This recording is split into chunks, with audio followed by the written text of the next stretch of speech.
Historic day across the country as the Great American Solar Eclipse made its way from coast to coast. Yeah, it's a sight that millions of people witnessed, including, as I mentioned just a moment ago, our very own chief meteorologist, Jeff Hanowich. He is in Maryville, Tennessee, a part of the country which was in the path of totality. He joins us now live. So, Jeff, I know this was an exciting day for you. You've been talking about this for weeks, maybe months now.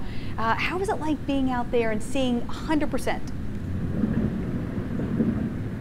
Hey guys, it was flat out amazing. It was something I will never ever forget, no doubt. And unfortunately, this total solar eclipse has come and gone. But being a meteorologist and frankly being an all-around science enthusiast, this is an event that you just couldn't miss. And that sentiment was felt among many of us here in Maryville, Tennessee today.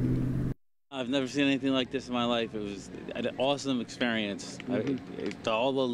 It got dark, the lights all came on, the peepers.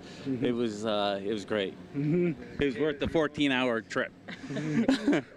It was stupendous. It was one of the most wonderful things I've ever seen in my life. Better than expected. So worth the trip.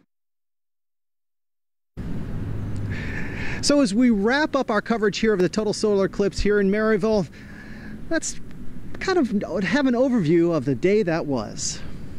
Alas, the time had come. August 21st finally arrived. Eclipse Day was upon us, and the wait was worth every minute. People from all over the world visited the United States to see this extraordinary sight where the Earth crossed the shadow of the moon, turning night into day and causing a pretty drastic drop in temperatures in really no time at all. Eclipses happen every 6 months or so, but this one was special. For the first time in almost 40 years, the path of the moon's shadow passed through the continental United States. The last total solar eclipse to travel from coast to coast like this one did was way back in 1918. Oh, and this was the first total solar eclipse to occur solely in the United States since, well, we were founded. This was truly our baby.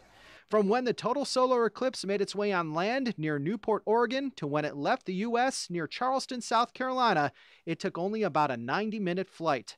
It crossed 12 states at a speed of about 1,700 miles per hour, along a path of totality 65 to 70 miles wide. Nashville, Tennessee, about 2.5 hours away from where we are, was the largest city in the U.S. to have totality. And if you miss this great American total solar eclipse, don't fret too much. The next one will be in April 2024, and it will travel from Texas northeast through New England. Guys? Jeff, I know you were there. Everybody talks about how wonderful it is. You kind of know what's going to happen, right? We've all seen the pictures of the eclipse. We've watched it come across. But when the moment comes, right, what's it like?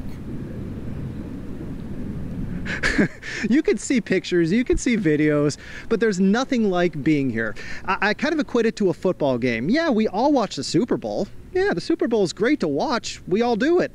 But if you're at the Super Bowl, doesn't it make it a little more special to be at the Super Bowl than watching it on TV? I think so. And I think you can equate that to an event such as this. To see it in person was something else. And again, John, Lindsay, I hope that we all get to see the total solar eclipse coming up in April 2024. It's going to start in Texas and head towards, I think, Maine. Maybe we'll see at least a little bit of it. And if we don't, then why don't the three of us go on vacation and travel and go see it? Because something that we won't forget. I promise you that. Yeah, that sounds good. Yeah, Jeff makes friends everywhere. I know you've made friends there, and they're coming here, and now he's trying to make all plans for us to go on vacation. Yeah, that's great. You can drive, okay? Yes. Thank you, Jeff.